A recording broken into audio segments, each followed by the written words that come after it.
Can I go for it? Okay.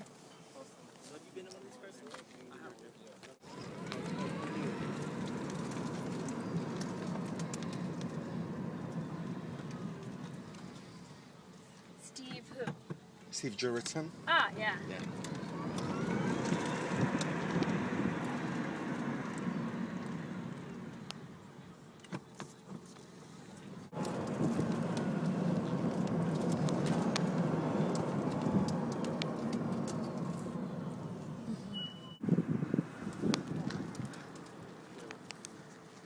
So this particular vehicle, what we have now is the 2.0.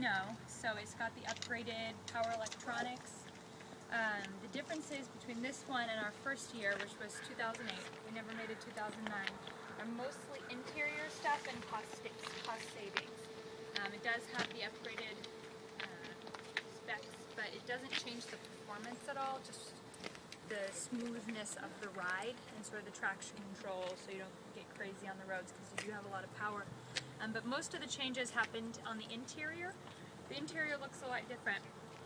Our original CEO thought that sports car drivers would want a stick shift, so we had a stick shift, but it was only forward, neutral, reverse. So we got rid of that and put touch buttons, made the seats a little bit more comfortable, and that kind of thing.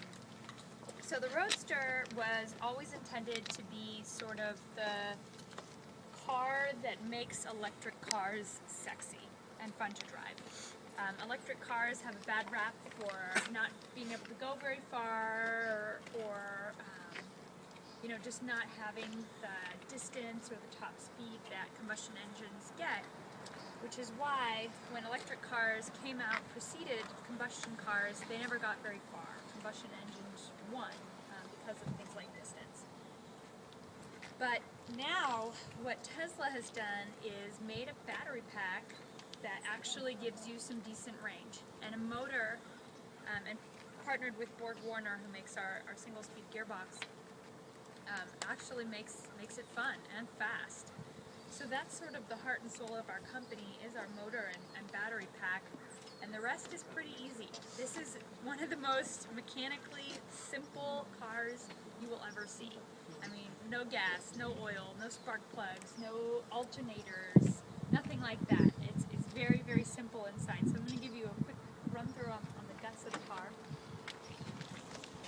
So you have your windshield wiper fluid, your AC unit. This also doubles to pull air into your power electronics. Brakes, anti-lock brakes. This converts the volts coming out of the battery into usable 12 volt for the rest of the car. And that's about it in the front. In the back, we have all the good stuff. So back here is your actual battery pack. It goes to the back of the seats and all the way to the bottom of the car. It has 6,831 lithium-ion cells, all wrapped in about 200 pounds of heating, cooling, and fire retardant protective. This is your power electronics module. It's actually your onboard charging system. So we put the charging system on board so that you can plug it into anything, a 220, a 110, or some sort of high-power charger. It's because the charging system's on board. It just needs the electricity. Your motor is about right here, a foot down. It's only about the size of a large watermelon, weighs 115 pounds, and has one moving part.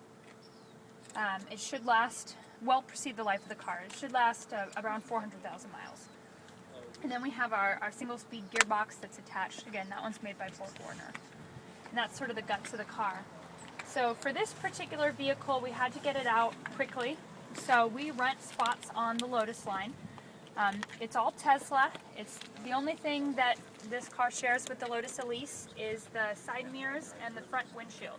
But the rest is all Tesla motors. So we rent spots out there, and they make them for us.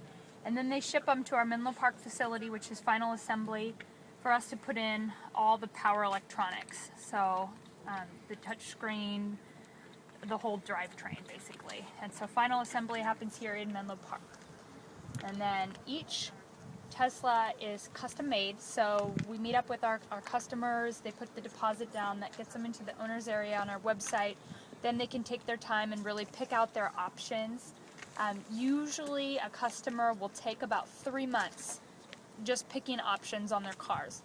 and then we make them for the customer and deliver them to them. Right now it's around 3 months from when you pay for your car to actually when you get your car. So they're very much all handmade and all custom made. So when we came out with Roadster, we had a couple of goals. The very first goal, and our CEO made this clear, was one of the goals of Tesla is to motivate other car manufacturers to start building electric cars. Not only does the planet need it, but as other car manufacturers go that route, society will become more comfortable with electric cars. It was to get our name out there, it was to gain financing and consumer support, and help build the infrastructure to launch a mass-produced, less expensive vehicle sort of for the masses. So the Roadster's done its job. It's here. It's actually a profitable line for us, which is great. You know, other car makers are going there, and we now have the infrastructure to build a mass-produced car. So the next one we have is the Model S, and that is the four-door sedan. It has a lot of cargo space. It's very pretty. I've been in it once, but our prototype costs $1 million to make, so we very rarely actually let it out, unless it's a pretty high-profile marketing event. And then after Model S launch, we'll have something called Blue Star, which will be like a $35,000 to $45,000 subcompact car. So that's sort of the progression that we're looking at. These cars are extremely green. If you drive nicely, or when the EPA did their testing, they got 244 miles. You can get a little bit more than that, you can get a lot less than that, depending on how you drive.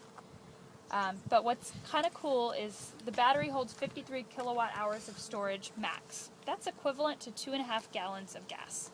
So basically we're going roughly 244 miles on 2.5 gallons of gas. So that speaks to the efficiency of the car. It's extremely efficient in terms of energy usage, and it's completely green. It has no tailpipe. So depending on where you get your energy from, this is definitely the greenest way to go. Right now in the United States, 50% of our energy is still comes from burning coal. In California, it's only 20%. Except I think it's in Georgia, I think, that they have that big energy plant that's burning coal. But if you actually get solar panels up on your roof, really the only carbon that you're making was to make the solar panels and to make the car, but after that you're driving completely green. That's what most of our customers do, whether they buy them or they rent them. Usually if you rent the solar panels, the cost of your lease for the solar panels is less expensive than the cost of powering your house and paying for your electricity with your car combined. So that's good. It's pretty neat. You know, it's definitely an incentive to go completely green, which is really our goal. Quick question.